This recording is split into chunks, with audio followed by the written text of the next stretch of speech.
So today we're going to talk on a product we've recently introduced to the range, and it has been extremely well received, and rightfully so, because it's taken us over a year to put together, and that is the brand new Gym Green All Natural Leather Balm. So the reason it took us so long to develop this is that we simply didn't want to go to any distributor of leather care products and chuck it into a tin and put our label onto it. We actually put our heads together and worked with various different ingredients that would be best suited for gym green boots to repair and protect, while at the same time not losing that natural leather look that many polishers do to leather goods.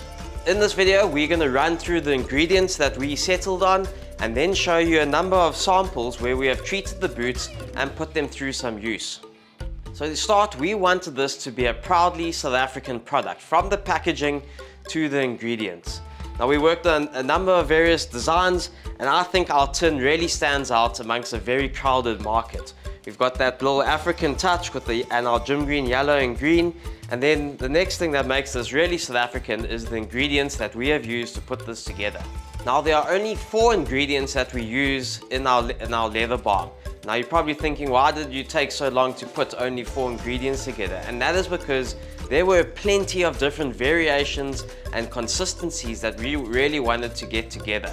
Now, all these polishes are sent around the world, not only in South Africa. So one of the important things is obviously making sure that the polish isn't going to run while being transported. And at the same time, when you're polishing your boots, lots of these products available, you overuse it. Whereas here we wanted to go for a consistency that's almost like a hair gel feel, that once you rub it and massage it, it softens up and is easily applied to your boots. So let's get into the ingredients, and we'll start off with the most interesting of them all, and definitely the most Southern African ingredient, and that is the Marula oil. Now, this is found on what we call a marula tree, and many of you would have maybe had the drink Amarula, which you can find at many airports across Southern Africa. And this is a fruit that this tree produces and is absolutely loved by elephants. Now, elephants cause a lot of damage. They push these trees over. They'll do whatever they can to get to this fruit.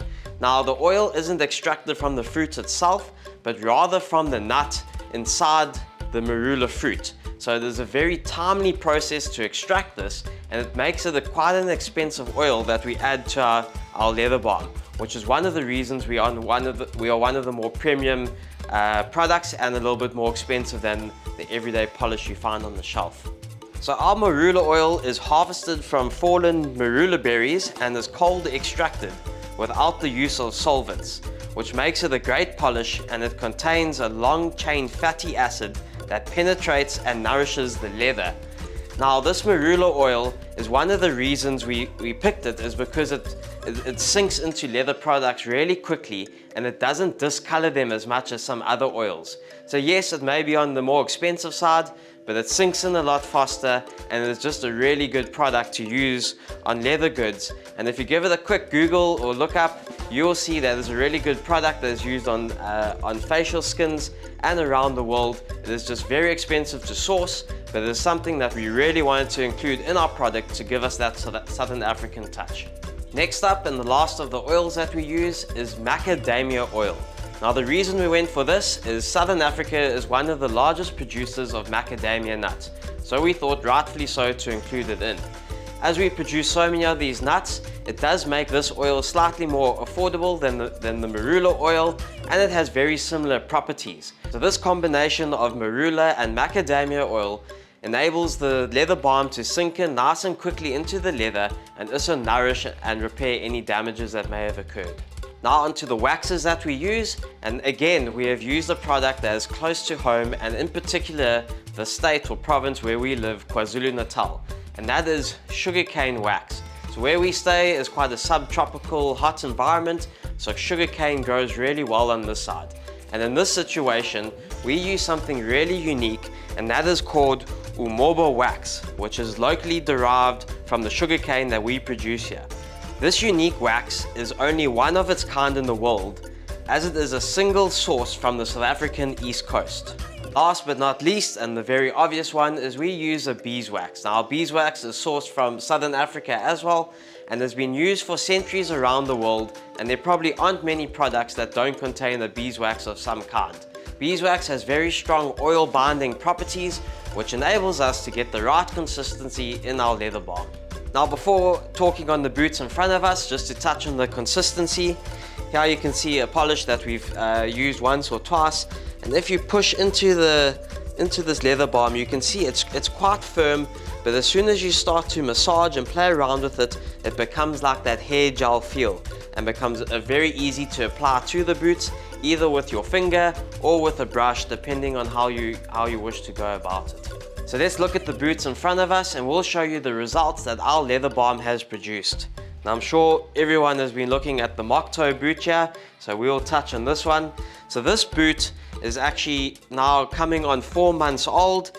It was one of the very first mock toe samples that we've put out on wear test, so if it looks a bit funky and a little bit out of shape, please forgive us, but it's just a great example that we've got of our leather balm used on our rough out JGC. So that's our rough out brown. So we'll put some b-roll up of what this boot looked like before, and this has been used every day for 4 months. Now, because our leather balm has quite a high wax content and is quite firm, one would say, it makes for a great rough out product to use on rough out leather. So this has only had 1 coat of our gym green leather balm about 3.5 months ago, and as you can see, it's sunk in beautifully. It hasn't gathered much dust or debris, and it just looks like a great boot. You can see now where this chap's trousers have been wearing off on the rough out, and the leather balm has slowly disappeared. You're getting that great look, whereas you're still getting the protection all around the boot here. So our leather balm on any rough out leather is going to be a great product to use and give you all-round protection. Next up, we have our walnut veg tan leather. Many of you would have seen the video from a few weeks back, whereas this leather was looking pretty dead and down and out. After a coat of our leather balm, it brought it back to life and restored some of the color that was lost. Now, these boots have been used very hard for over a year, and what we did is we also attached a new sole, and I'll be going back to this chap once this video is done. We now have our Houston green, which has also been about 4 to 5 months of wear. Now, this pair here, we haven't applied anything. You can see that through wear and tear, it has gone that lighter color. All we've done is brushed it down to show you what it looks like without any debris or dust on it. And then here's the other foot, which we polished up yesterday, left to dry overnight, and you can see how nicely our leather balm has sunk into this leather, not distorting it too much.